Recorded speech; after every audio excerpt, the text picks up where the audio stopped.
The Steam Deck OLED is back in stock, but unfortunately it's coming back with a price hike, and we got to talk about how this affects the Steam machine and Steam frame.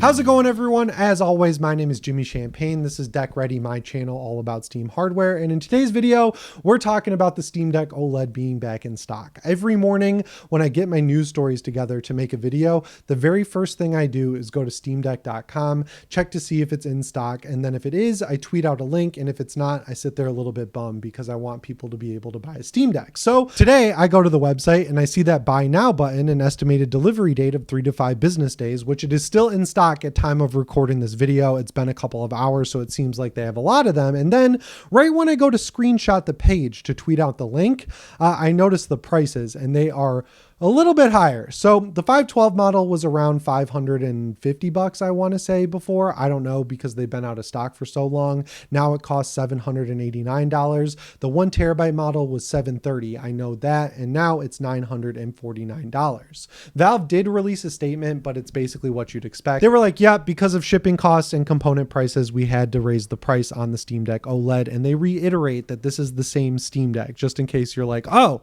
it costs way more. Is this a Steam Deck 2? Is it a hardware revision? No, they were just forced because of the global AI crisis that's been going on for a long time now. It's been months to raise the price of this handheld that is still my favorite console ever made. Now, obviously, people aren't super thrilled about this because the way things used to work, when you'd get halfway through the life cycle of a device, it would be like half the price, right? Like the PS3 and PS4 launched at $400, but by this point in their life cycles, you could get bundles for $250 with an extra controller and a game.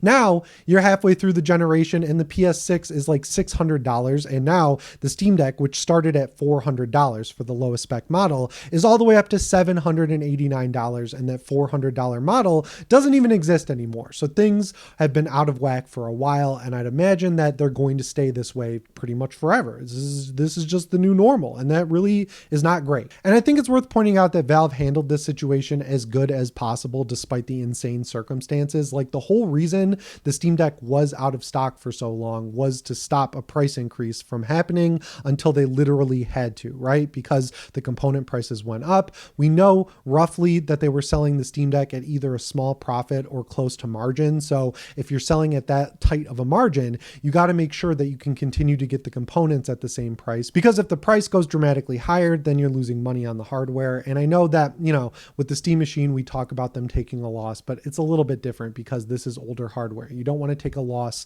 on old hardware, of course. So it made sense for them to pull it from sale while they waited to see if prices would fall. And weirdly, it looked like they were falling for a minute. Like RAM prices started to go down, storage prices started to go down, but then, you know, there's everything happening in Iran, there's fuel crises. All of that affects the shipping cost for this stuff. Like those containers of hardware that are coming from overseas, like they could get to a point where they have to prioritize some pieces of hardware over others. And right now, unfortunately, because I love the Steam Deck so much, it makes sense for them to prioritize getting Steam frames and Steam machines here versus getting more Steam Decks, because the Steam Deck is nowhere near its peak of how many people want to buy it, right? I'd imagine that the vast majority of people who wanted one bought an LCD and maybe upgraded to the OLED within the first year or so of it being out. I know there are people who bought some around Christmas this year, right before they went out of stock. I know there's people who are waiting to buy one because I hear from them all the time, but I used to hear way more. Like every video, people would be like, I'm waiting for it to come back in stock,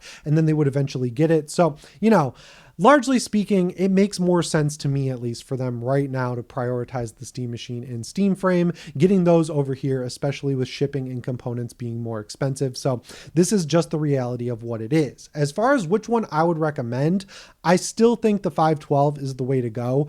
I wouldn't say you should buy that and an SSD that is no longer a cheat code or an extra deal you can get. You can get used SSDs for pretty decent prices, but then you're rolling the dice on, you know, if they'll crap out after a little while. So what I would do personally is buy the 512 and either buy an SD card, because even though those are expensive now, they're a little bit cheaper than SSDs. Or if you've got a Nintendo Switch or any device that uses micro SD, whether it's 512 gig, 1 terabyte, 256, look at what device you're going to use more and give that SD card to that device, right? Like you can kind of cannibalize it from one device to the other. And if you do plan on buying a Steam machine, that SD card, if you put a bunch of Steam games on it, you'll be able to beam it it back and forth from your Steam Deck to your machine, and all of your games will populate. So I feel like that's a good use of an SD card. But if it was me right now and I had $1,000, I would buy the 512 and then spend the extra money on games or accessories or even a Steam controller. Like, you could use that extra 100 to reserve a Steam controller. I think that's the smartest way to do it, but everyone's different.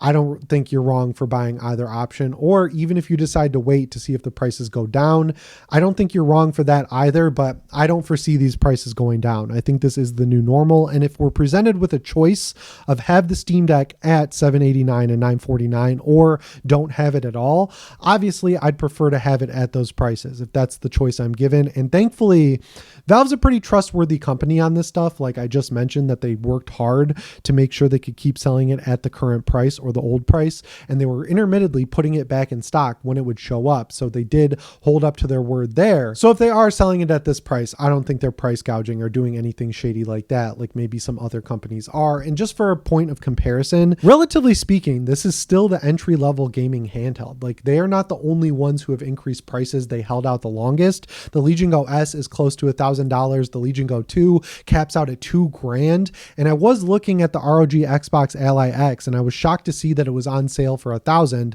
down from $1,200. But by the time I went to screenshot it for this video to use later when I'm editing it, Best Buy crashed. So people had the bright idea to buy those and install SteamOS. I can tell you firsthand, it's fine, but the battery life suffers massively, and the screen being so small really hurts that handheld. So knowing what everything else costs and knowing the drawbacks to every other handheld, even though this thing is expensive, I still recommend the Steam Deck over anything else.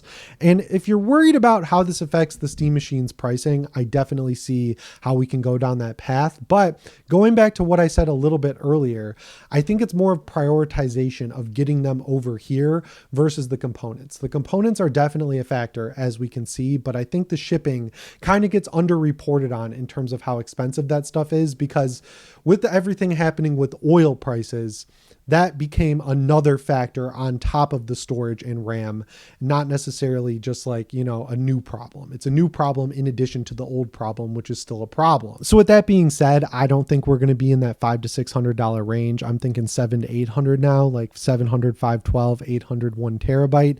And I really think that comes down to shipping. I want to be right, and I'm being maybe too optimistic here, but they know they can't sell it at $1,000 and above. They know that that's what people won't pay. So if they have to take a loss at launch or limit the supply or just do something to make sure they can hit a fair price, I trust they'll do it, mainly because, as I've said multiple times, at every opportunity they've had so far to be lazy and raise the price and just throw it out there and say, yep, that's what it costs now, they've worked hard to make sure that didn't have to happen. And I think that does and should go a long way with someone like me and potentially someone like you, if you're a hardcore Steam Deck fan and you watch this channel. Like, I know people are going to come at Valve for this and use it to like boost their favorite console, but I don't get into stuff like that. I just want anyone who wants this thing to be able to get it, and I trust that Valve is going to do their best to figure it out. They say it all the time. They're a small company. I take solace in the fact that a lot of people who wanted a Steam Deck probably already have one, and I know people are buying them, but thankfully they should stay in stock for two different reasons. First of all, it seems like they're getting shipments again with this higher price, and second of all, the price is so high that it's not going to sell out like it has been for the past few months, right? Like, we could just assume that, I think, personally. It's just such a funny monkey paw situation, because this year is the year we've been waiting for on the Steam Deck in terms of game performance. Like, it's been crazy, man. Like Resident Evil 9, Pragmata, Monster Hunter Stories 3, Lego Batman, Legacy of the Dark Knight, 007 First Light, Mina the Hollower. I could go on for at least 5 minutes with a list of games that came out this year, indie, AAA, and everything in between, that all are optimized well, look and run great on the Steam Deck. We finally get that after years of, you know, the articles being like, this game's out now and the PC port's pretty rough, which means it won't run well on the Steam Deck. Now we get a year where all the good games are running on the Steam Deck and are optimal on the Steam Deck and really good experiences from top to bottom, and they have to bring it back and raise the price. But I guess that's better than, you know, all of these games coming out and no one being able to get a Steam Deck. So yeah, you got to evaluate what you're willing to spend at the end of the day. I like the Steam Deck enough to where if mine blew up right in front of me right now, and I couldn't RMA it because Valve was like, hey, that's the guy that we won't send early hardware to. I'd still buy one. I'd buy the 512, and I'd hopefully be able to salvage my 2TB SSD out of my exploded limited edition Steam Deck. Hopefully my tears from losing it wouldn't destroy the last living component in the machine. But yeah, it's kind of funny. I spent 12 hours this weekend working on the new intro. I was so excited to show it off, and then I have bummer news like this. I modeled that Steam Deck from scratch. I started with a cube. I used all my techniques. I modeled the buttons. I painted the pixel art for the textures myself for the face buttons, like the Steam button and quick access menu button.